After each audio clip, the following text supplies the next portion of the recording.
Estamos en el domingo 16º del tiempo ordinario. Seguimos nuestro recorrido por el Evangelio de Lucas, un evangelio como hemos ido experimentando con algunos elementos muy propios suyos de descripción del amor, desde luego, centro de todos los evangelios, presentado con la sensibilidad propia de Lucas, el actuar del Espíritu, este proceso a través del cual Dios nos vuelve a crear, nos recrea para poder ser plenamente hijos e hijas suyos. Nos quedamos con una frase levemente transformada del Evangelio que escucharemos: escoge la mejor parte. Si la escoges, nadie te la podrá quitar. La primera lectura está tomada del libro del Génesis, que es el primer libro del Antiguo Testamento, y del Pentateuco. El Pentateuco, los 5 primeros libros de la Biblia hebrea, también conocidos con la Torá. Pentateuco significa 5 vasijas, porque recuerden ustedes que en la antigüedad los libros eran rollos de pergamino, se enrollaban y se metían en vasijas para protegerlos. Génesis, el libro del que está tomada la lectura de hoy, significa literalmente inicio o también orígenes. Presenta la historia antigua de la humanidad, la creación, las historias de Adán y Eva, de Caín y Abel, la sucesión de los patriarcas, especialmente los 3 reconocidos como fundadores de Israel: Abraham, Isaac y Jacob Israel. El relato de hoy nos ubica en la visita de 3 hombres misteriosos a Abraham en el encinar de Mambré, un lugar donde estaba acampado, y llegan estas 3 personas misteriosas, como veremos.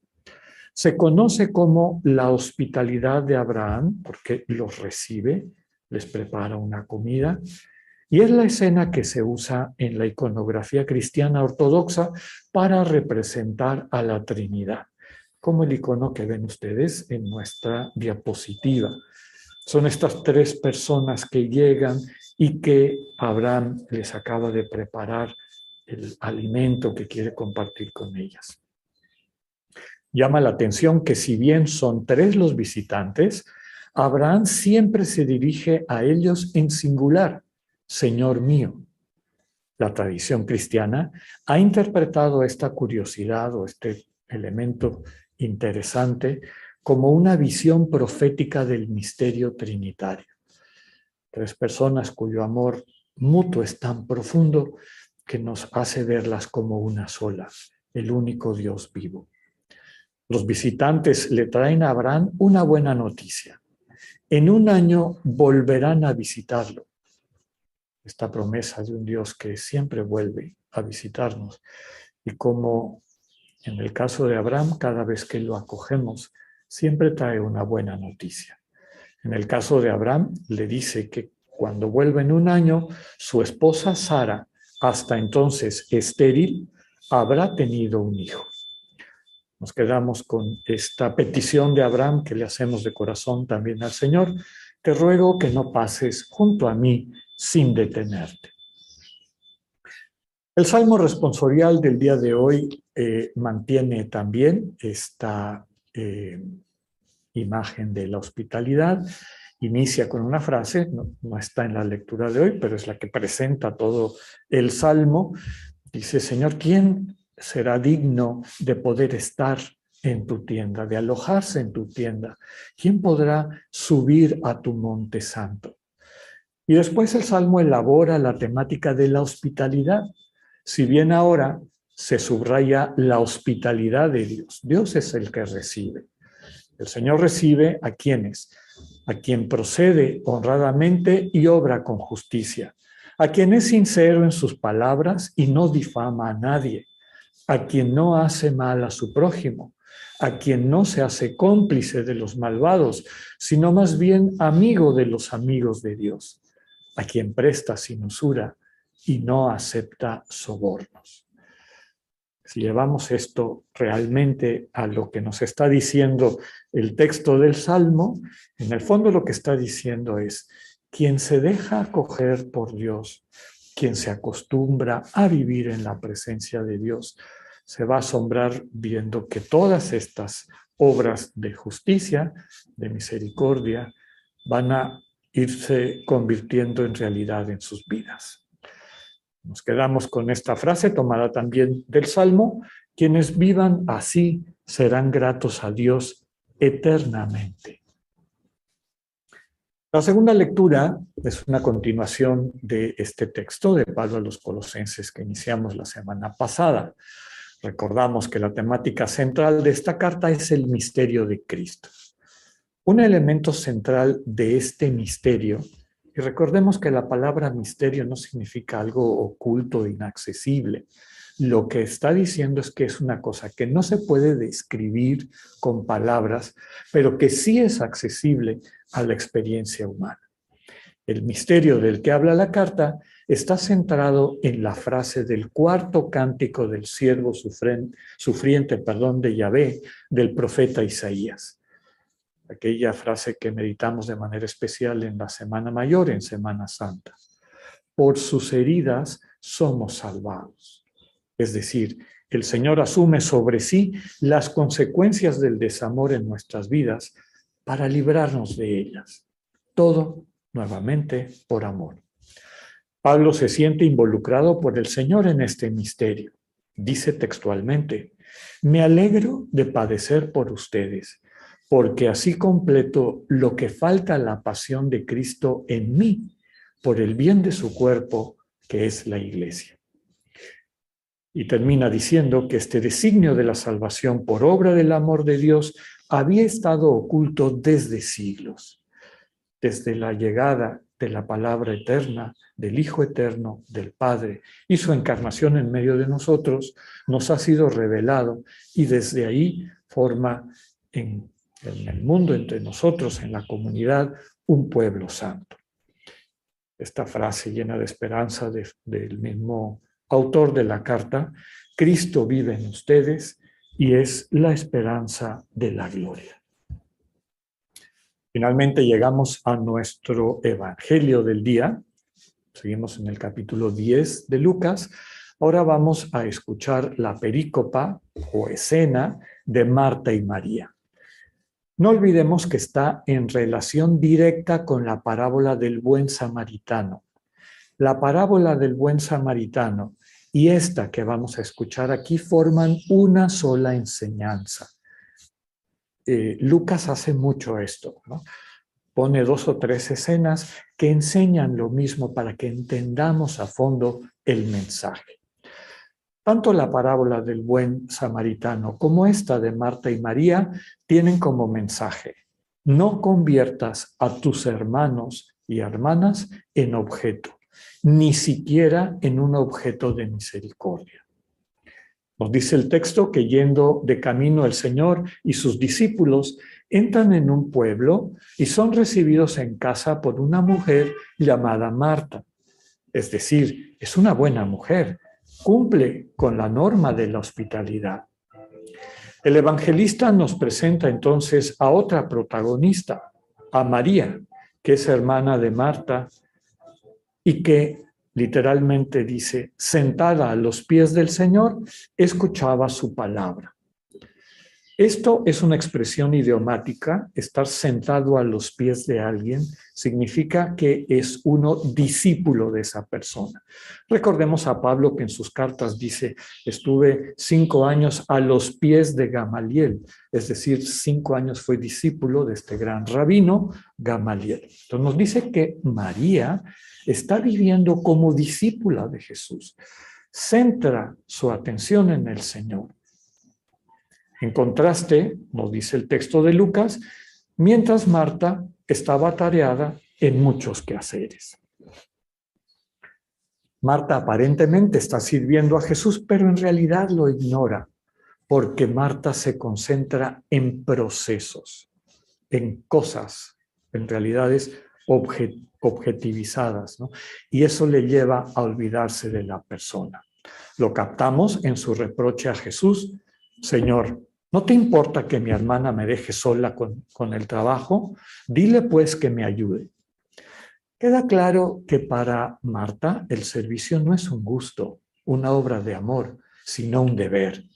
Y le molesta mucho que su hermana no cumpla con su deber y le reprocha a Jesús que no sea sensible a la irresponsabilidad de María, que descuida el proceso por distraerse, entre comillas, con una persona.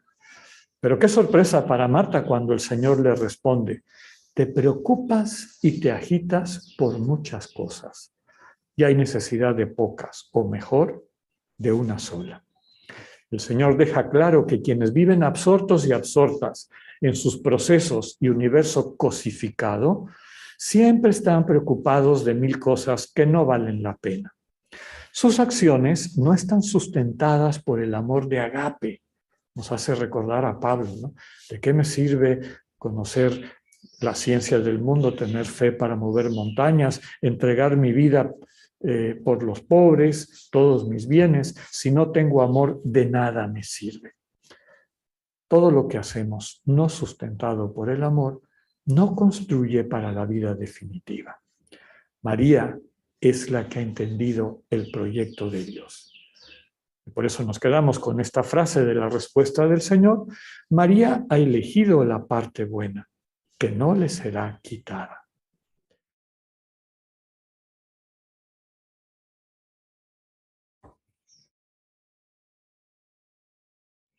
Comentábamos al inicio de nuestra Eucaristía que la hospitalidad es el tema central de estas lecturas que acabamos de escuchar. Y la hospitalidad es una parte fundamental del amor. El que no ejercita, el que no vive a profundidad esta hospitalidad, es prácticamente imposible que realmente sepa amar. Y cuando hablamos de hospitalidad, de recibir o acoger a alguien en nuestras vidas, en el fondo lo que estamos diciendo no es tanto acogerles en un espacio,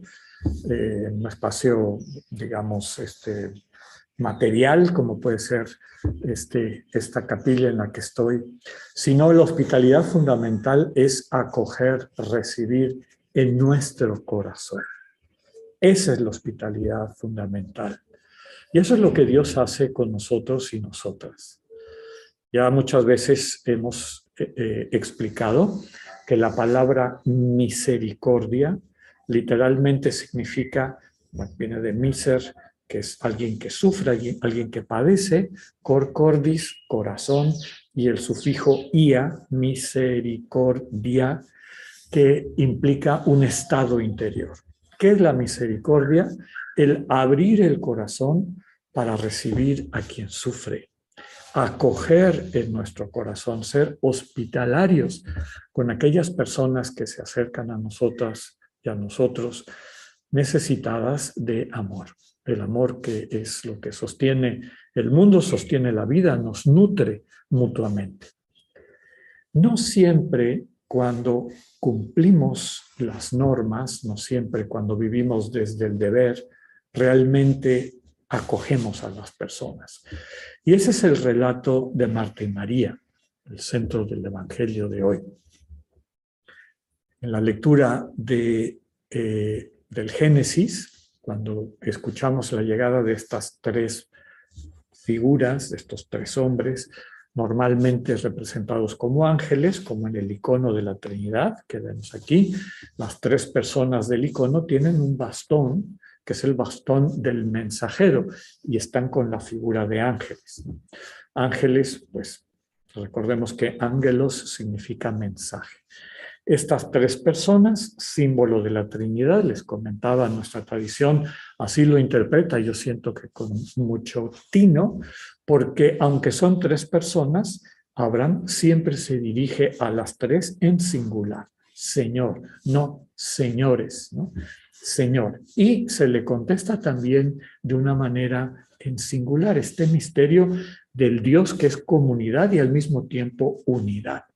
Esto solamente se puede dar cuando el amor es tan profundo, la acogida mutua es tan grande, que como decimos de alguna manera poético-teológica en nuestra tradición cristiana, todo el Padre vive en el Hijo, todo el Hijo vive en el Padre, todo el Espíritu vive en el Padre, todo el Hijo vive en el Espíritu. Y así podemos hablar de del misterio trinitario. Tu corazón y mi corazón, imagen del corazón de Dios, este lugar donde sí se puede vivir, vivir plenamente unos en otros, sin división y sin confusión, es nuestra vocación. A eso, para ese tipo de amor, de intimidad, de cercanía, hemos sido creadas y creados.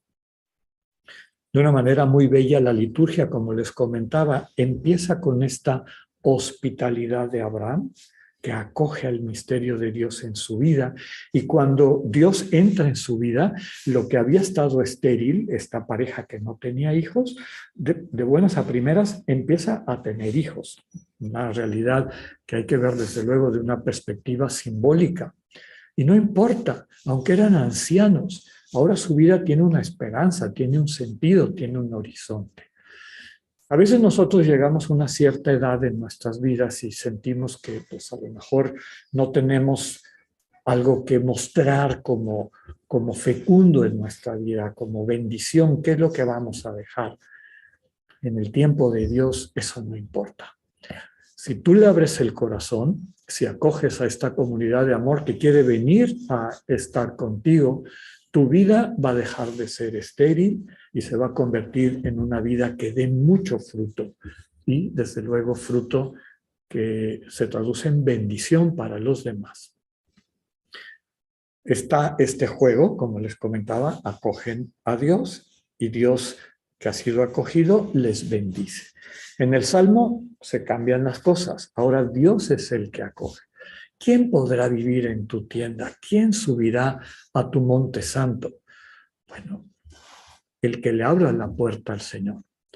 Aquel que acoge la oferta de amor de Dios empieza a experimentar en su vida todo lo que dice el Salmo. Se convierte en una persona justa, en una persona bondadosa, en una persona que no se presta a la maldad o a discursos destructivos, en una persona que finalmente, volvemos a ese sentido, se convierte en bendición para las demás y los demás. Cuando acogemos plenamente a nuestros hermanos y hermanas, también acogemos su dolor. También acogemos pues todo aquello que en ocasiones les puede estar aplastando, les puede estar oprimiendo. Y ese es el sentido de la lectura de Colosenses. Ya hemos dicho muchas veces que Cristo en la cruz hace eso por ti y por mí. ¿Qué es lo que contemplamos en la cruz? Todo el desamor que destruye a la humanidad en general y a cada una y a cada uno de nosotros. Dios lo acoge por amor y lo destruye.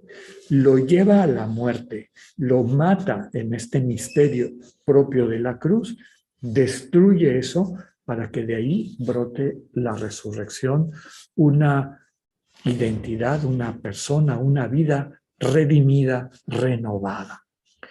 Pero el Señor, como lo dice con tanta claridad la carta, necesita de ti y de mí. Cuando viene una persona triste, cuando viene algún hermano o hermana, a veces con un coraje, o que ha perdido la fe, o tantas otras situaciones que pueden hacer que nuestra vida, en vez de estar llena de esperanza y de alegría, se vaya opacando, oscureciendo.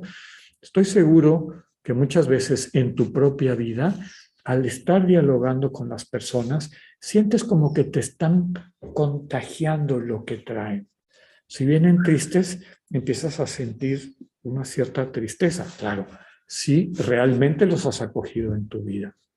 Si vienen con un coraje, pues a lo mejor empiezas a sentir el coraje, o sus dudas, o distintas otras situaciones y experiencias. Aquí la clave es acoger eso por amor, como lo hizo Cristo, como lo hace Pablo. Completo en mi vida la pasión del Señor. Es decir, de la mano de Cristo me hago buena noticia para quienes vienen a mí, porque los acojo con su dolor y les aligero su dolor.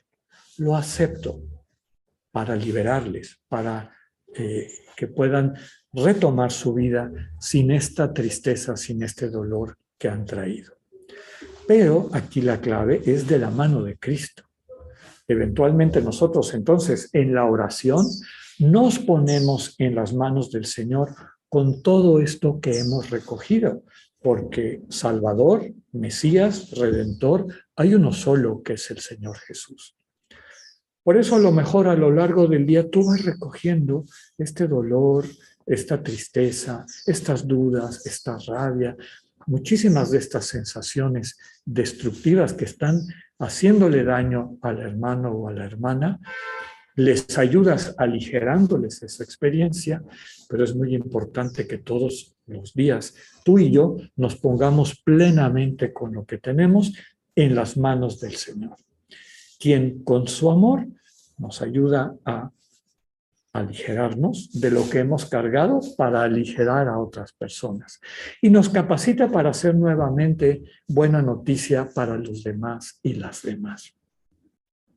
Finalmente llegamos a la lectura del Evangelio que les comentaba que está en la misma línea que el Evangelio de la semana pasada, ¿no?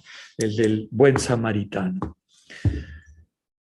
A veces hay personas que de una manera, digamos, compulsiva hacen el bien, pero sin abrir plenamente el corazón a la persona que recibe. Y ese es el contraste entre Marta y María. Yo a veces en los ejercicios actúo la situación de Marta. O sea, Marta es hospitalaria, hace el bien por deber. Es una especie como de imperativo. Y eso no necesariamente es amor. Entonces, ¿cómo vive Marta? ¿Cómo es su vida? Ve una persona, forastero, forastero, forastero. Ven, ven, ven. Siéntate, siéntate, siéntate. Comida, comida, comida. Come, come, come. Adiós, adiós, adiós. Buena chica, buena chica, buena chica. No hubo real hospitalidad. No acogió a esa persona en su corazón. ¿Cómo está? ¿Cómo siente? ¿Cómo puedo realmente transformar tu vida? Acogiendo de la mano de Cristo tal vez aquello que te está pesando demasiado, que te está limitando, para después, por la gracia redentiva del Señor, poderte ayudar a liberarte. Eso es lo que hace María. La diferencia entre Marta y María es que una trabaja por deber y la otra vive desde el amar. Pidámosle al Señor la gracia de aprender, de dejarnos acoger por el Dios que nos enseña a ser hospitalarios, a ser misericordiosos y misericordiosas. Que así sea.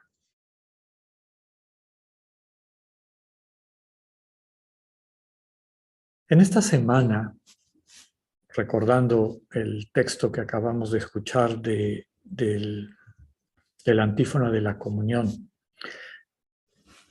que no nos olvidemos que el Señor constantemente está tocando a nuestra puerta, pero no entrará si nosotros no lo dejamos entrar. De ahí la importancia de nuestra práctica cotidiana de la oración de silencio, cuando en atención no solamente abrimos la puerta del corazón para recibir a Cristo que viene a visitarnos, sino que le prestamos atención como María. Que no dejemos que pues, las carreras, las prisas y las responsabilidades de cada día nos roben lo más importante. Es decir, el encuentro de persona a persona, el encuentro desde el amor que Cristo nos modela en la oración y que después nos envía a que podamos convertir en realidad en nuestros encuentros con los hermanos y hermanas. Esa manera como Cristo entra en nuestro corazón para sanarlo, la manera como el Señor transforma nuestras vidas para bien, nos sirve de ejemplo, de modelo para todos los encuentros que vamos a tener a lo largo del día, para que no nos quedemos meramente con una impresión externa y superficial, sino que realmente abramos el corazón como Dios lo hace, a nuestros hermanos y hermanas que encontremos. De esa manera, amando, acogiendo, transformando, liberando, con la gracia de Dios, podremos ser una buena noticia para todas y todos. Que tengan una excelente semana. Dios con ustedes.